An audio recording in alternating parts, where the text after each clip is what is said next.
Ayan, so good evening.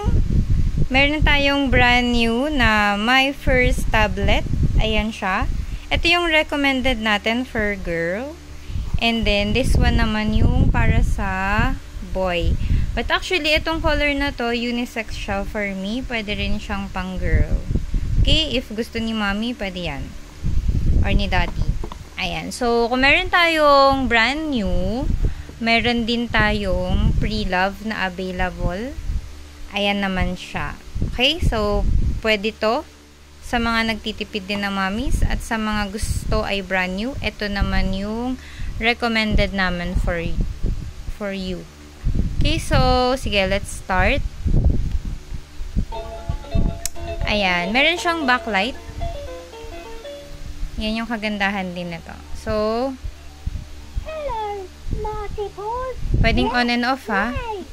Ang bongga niyan, okay? So, super dami na tong kayang gawin. Ayan yung mga pwedeng matutunan ng inyong anak. So, letters, number, words, and music. Tapos, sa likuran, ayan siya. Ayan. Ito yung mga pwedeng matutunan ng inyong anak. Yan. So, 4 ways to explore. Pwedeng photo, piano, ask me, tsaka calendar. Yun. So, maraming matututunan talagang inyong anak for this one. Ayan. Yan. Yung baby ko dati, niregaluhan din ng ganito ng ninong namin tsaka ninang. So, nakatulong to sa development nung baby namin actually. Kasi, lagi niya yun pinipress. As in, baby pa lang siya. Yung basta kaya niya, nung time na kaya niya nang mag-press-press, yun yung nilaro niya kagad. 1 year old, no? 1 year old na siya. 1 year old na siya nun.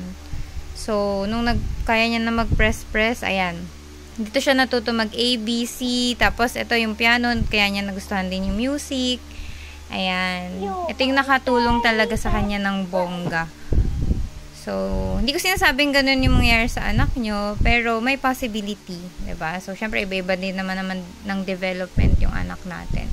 So, ito yung sinasabi ko sa inyo na 4 ways to explore. Ayan, sa sobrang tagal ko mag-explain, nagbaalam na siya.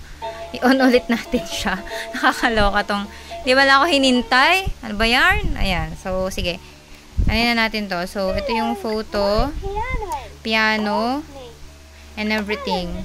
So, meron din siyang calendar. Ayan, kaya yung anak ko, alam niya na rin yung mga Monday, Tuesday, Sunday. Ayan. Hindi naman super kabisado niya, pero most likely, kaya niya. Okay?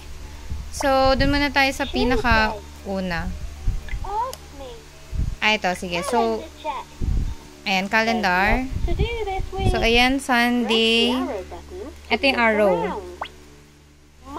Ayan, Monday, Tuesday. Ito, super dami nitong function, ha? Hindi ko nalalahatin. Alam niyo naman yung Monday to Sunday, ha? Kayo na bahala dyan. Hello, Smarty Paws.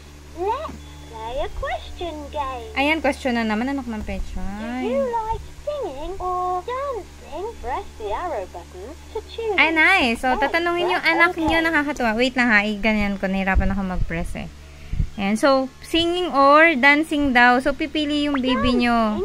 Dance or singing. O, diba? Yung anak ko, hindi siya makakapili dyan kasi dalawa gusto niya. Dancing. Okay. So, let's say, okay. Great. Ayun. O, diba? So, nice. Okay. My piano. Ayan, piano.